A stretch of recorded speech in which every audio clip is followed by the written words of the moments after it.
It was the day my sister Lily had been waiting for her entire life, the day of her wedding, the day she would finally have everything she ever dreamed of, the perfect venue, the perfect dress, and the perfect husband. Everything was supposed to be perfect. But for me, it started off wrong from the very beginning.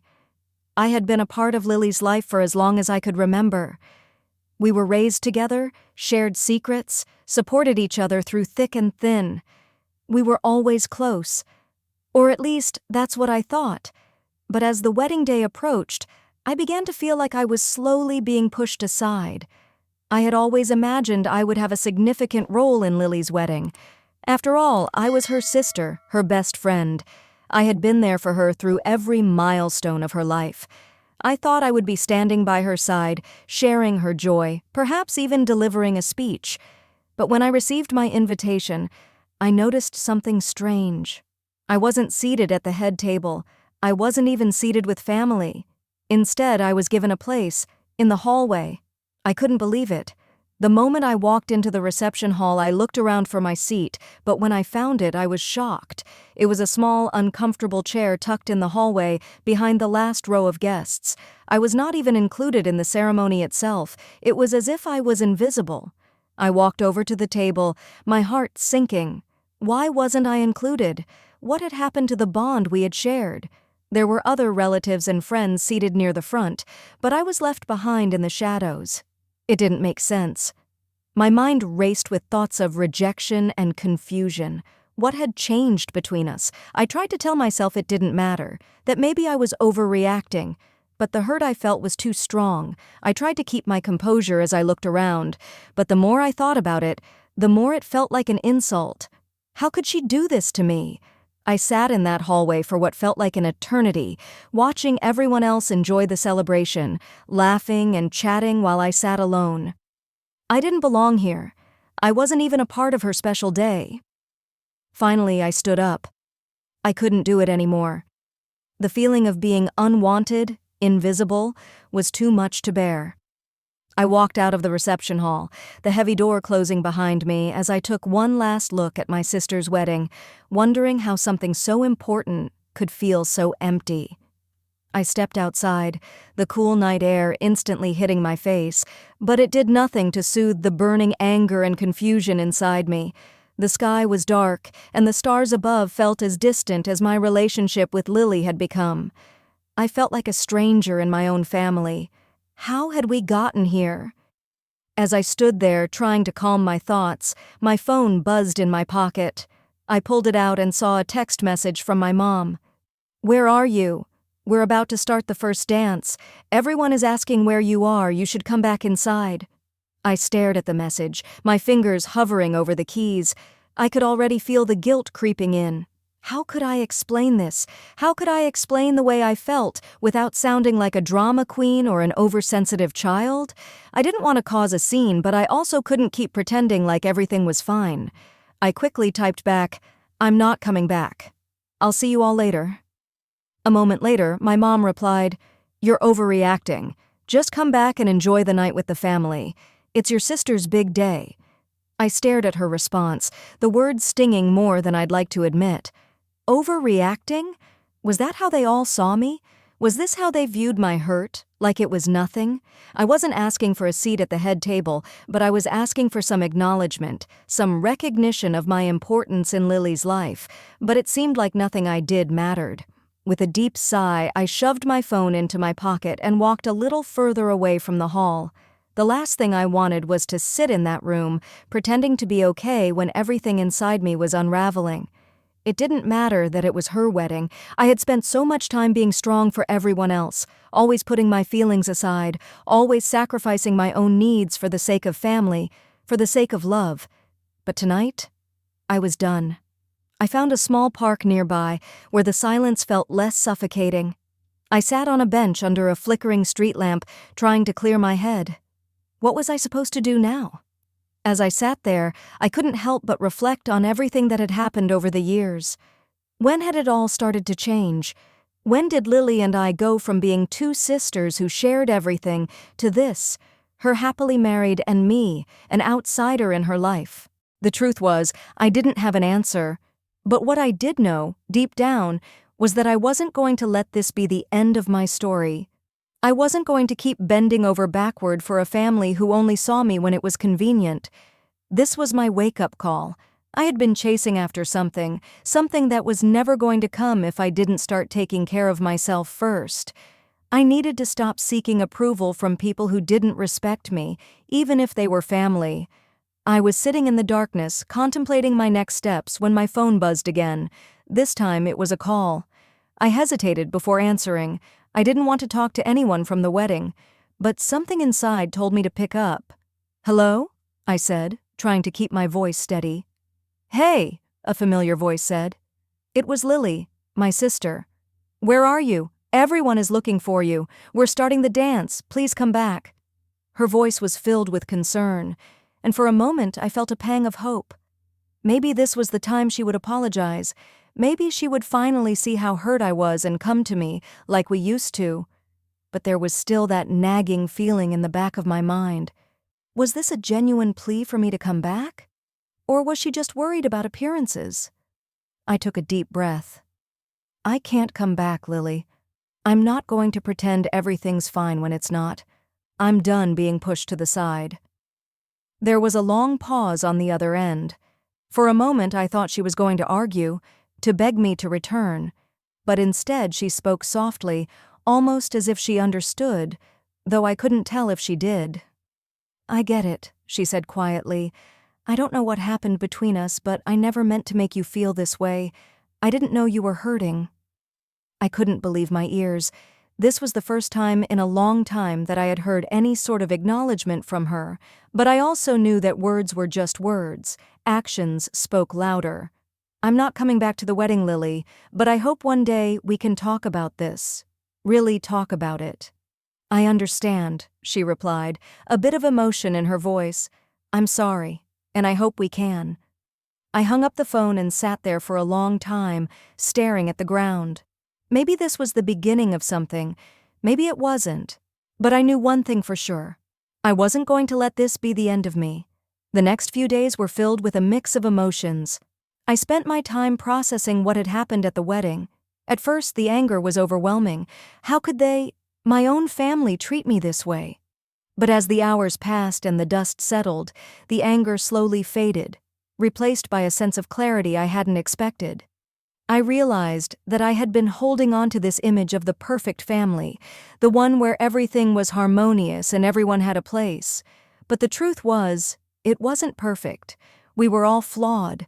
I had been waiting for things to magically fix themselves, for my family to acknowledge my pain, but maybe it was time for me to stop waiting and start taking charge of my own life.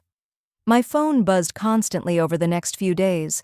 Texts from my mom, my friends, even Lily, each one asking where I was and whether I was okay. But I wasn't ready to respond. I needed time to think about what had happened, time to consider what I wanted moving forward. The more I thought about the situation, the more I realized that it wasn't just about the wedding. This was about years of feeling overlooked, about always being the one to support everyone else, while never being given the same understanding in return. It wasn't just about that one night. It was about a lifetime of being seen as the backup, the afterthought. I had been too passive, too willing to swallow my own hurt and brush it under the rug. It was time for a change. I wasn't going to keep sacrificing my own peace to make other people happy. I decided to take action. I couldn't change how Lily or my parents treated me, but I could change how I responded. I had the power to create my own happiness. I went to the office the next day, determined to get back into my routine. It felt strange, like I was putting on an act for the world, pretending everything was normal. But as the day went on, I realized something. I wasn't pretending anymore. I was actually beginning to enjoy the peace that came with focusing on myself, my work, and my own growth. A week later, my mom called. This time, I picked up. "Hey, your name. I know things have been rough," she said, her voice soft but apologetic. "But we need to talk about what happened. I don't want you to feel left out. We've all been busy, and maybe we didn't realize how much we've hurt you." I couldn't help but feel a mix of emotions. This wasn't what I was expecting. For years, I had longed for this kind of acknowledgement, and now it was coming. But at the same time, I wasn't sure how to feel. Could I trust their words? Could I trust that they were truly sorry? "I'm not sure I can just forget what happened, Mom," I said honestly. "I've been hurt for a long time, but I appreciate you reaching out." "I know, and I'm sorry," she said. "We never meant to make you feel like you weren't important. You've always been important to us."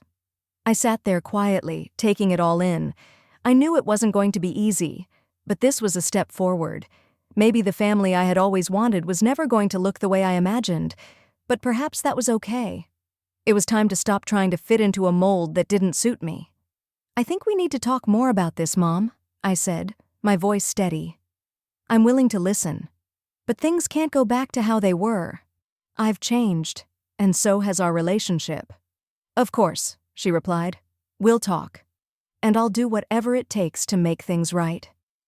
We ended the conversation on a more hopeful note than I had expected. It wasn't perfect, but it was a beginning. I wasn't sure where things would go with my family, but I knew one thing. I had taken the first step toward healing, and that meant more than anything else. As the days passed, I focused on myself more and more. I started saying no to things that drained me, setting boundaries with people who didn't respect me. I began to rebuild my confidence, and I found myself rediscovering passions and hobbies I had put aside over the years. And then, a few weeks later, I got an unexpected call. It was Lily. "I think we need to talk," she said, her voice more vulnerable than I had ever heard it. "I know we've had our issues, but I miss you. I want to make things right between us. I know I hurt you and I want to try again. Can we meet?" I took a deep breath, feeling the weight of the situation. This was it. The moment I had been both dreading and longing for. I knew it wasn't going to be easy, but I was ready to face it. "I'll meet you," I said, my voice calm but determined. "But it's going to take time, Lily. I'm not the same person I was before. I need to know that this time it's real." "I understand," she replied, and I could hear the sincerity in her voice. "We'll take it slow." The day I met with Lily was not what I had expected. I thought I would be angry. I thought I would be resentful. But as I walked into the coffee shop and saw her sitting there waiting for me, I felt a strange calmness settle in. She stood up as I approached, her face etched with the same vulnerability I had heard in her voice on the phone. She was no longer the confident, assertive sister I had always known. She was human, just like me, and for the first time in a long while, I could see the cracks in her facade. "I'm really glad you're here," Lily said, her voice soft. "I've missed you." I sat down across from her, unsure of what to say. The silence hung between us, heavy and thick with unspoken words. Finally, I spoke. "I've missed you too, but I don't know how we got here. It feels like we've lost something that we can't get back." "I know," she said, her eyes filled with regret. "And I'm sorry. I didn't mean for any of this to happen. I didn't realize how much I was pushing you away until it was too late." For the first time in a long time, I believed her. I believed that she was genuinely sorry. But as much as I wanted to forgive her, I knew that it wasn't going to be that simple. I had to be honest with her, just as I had been with myself. I couldn't just sweep everything under the rug and pretend things were okay. "We can't just go back to how it was before," I said, my voice firm but gentle. "I've changed, and I think you have too. But I can't keep pretending that everything's fine when it's not. We have to rebuild from here, on new terms." Lily nodded, her expression serious. "I understand. I'm willing to do whatever it takes. I just want to fix this. I want us to be a family again." I looked at her, seeing the sincerity in her eyes. I had always been the one to hold on to the past, but now I was finally ready to move forward, not just with Lily, but with myself. I wasn't going to let anyone define me, not anymore. I had spent too many years measuring my worth by other people's standards, and I had finally realized that my worth wasn't up for negotiation. "I'm not asking for everything to be perfect, Lily," I said, But I need to know that this time it's real. I need to know that we're both committed to making things work, not just when it's easy, but when it gets hard, too. She reached across the table and took my hand, her grip firm and warm. I'm committed, and I'll do whatever it takes to show you that. For the first time in a long time, I felt a sense of peace settle in my chest. It wasn't going to be easy, but this was a beginning. We both had a long road ahead of us, but we were finally on the same path, and that in itself was worth more than anything else. As we left the cafe that day, I realized that forgiveness wasn't just about letting go of the past, it was about moving forward with the knowledge that we could create something new, something better. I wasn't the same person I was when I walked into that wedding, and neither was Lily. But together, we could build a new relationship, one where respect, understanding, and honesty came first. And as we walked down the street together, side by side, I realized that this was just the beginning of a new chapter in our lives, a chapter that I would write on my own terms.